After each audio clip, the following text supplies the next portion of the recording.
Hi, this is just a quick video tutorial then to show you how to prepare the graph of the standard curve, which would be classified as the external standard curve. This is the curve where you haven't used an internal standard.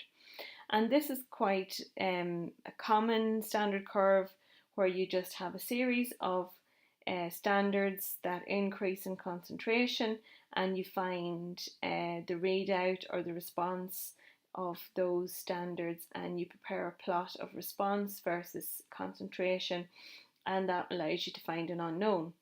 And this is typical of a number of questions which are available to you to try out on various exam papers. I'll give you list a couple of them, but in 2016, question 3C, 2017, question 5D, and in 2018, question 3D. So each of these questions require you to prepare a graph of the standard curve and find an unknown from that standard curve. So how do you do that? Well, I have a data set here, just an example data set of calcium concentration in ppm, and there's the range of standards there, and this is the readout, and the readout in this case is calcium emission intensity.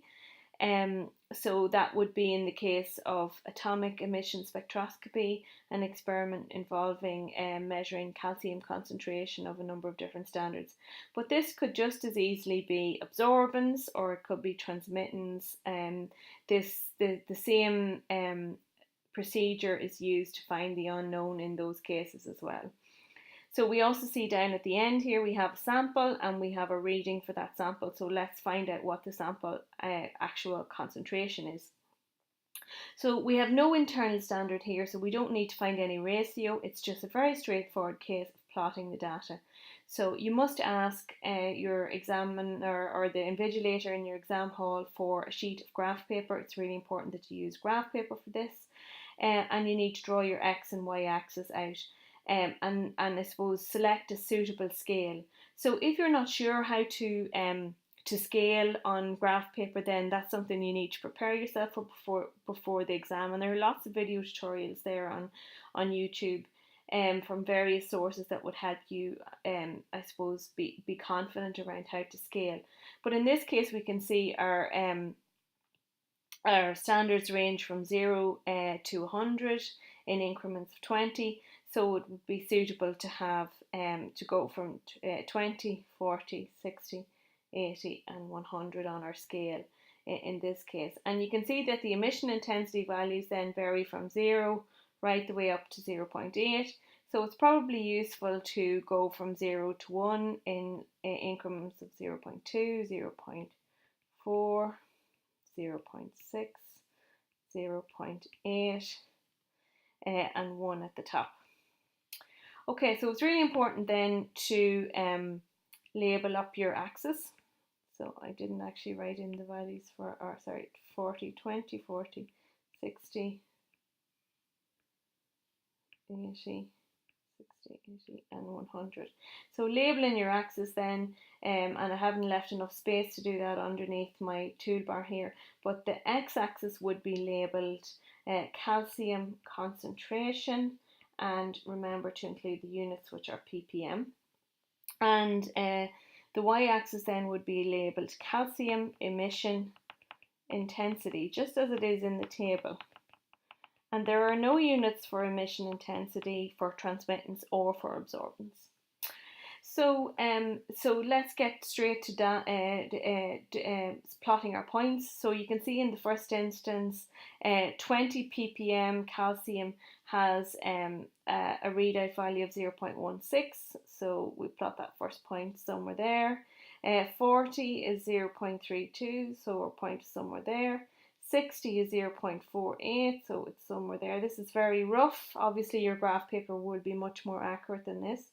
And then 80 has a value of 0.64, and 100 ppm has a readout of 0.8. So there are our 5 data points.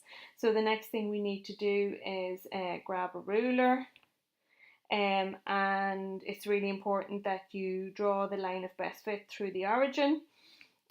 So here I am drawing a single straight line with the ruler.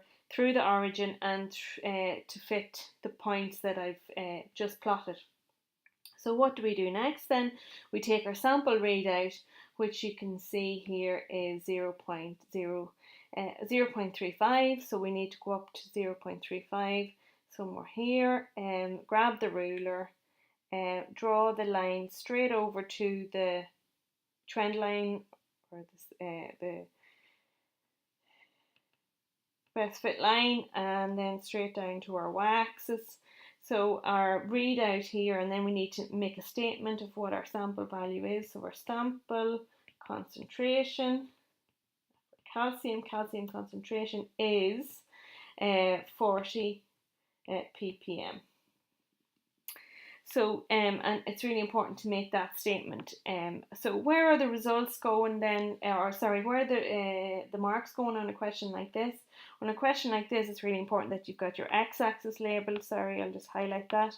Your x-axis labelled, your y-axis labelled with the correct units, that you've drawn a straight line through the origin, and it's a single straight line drawn with a ruler, and then finally that you've stated your results correctly and made a statement of your results. You can also include a title on your graph. I haven't done that here, but that would also be useful to include, and you're used to doing that from your lab reports. So in this case it would be calcium concentration versus emission intensity, and finding an unknown, finding the sample concentration for calcium concentration versus emission intensity. So that's it. It's quite simple. Might be useful to go back and have a try of those particular exam questions that I've highlighted, just to make sure that you feel confident around completing those.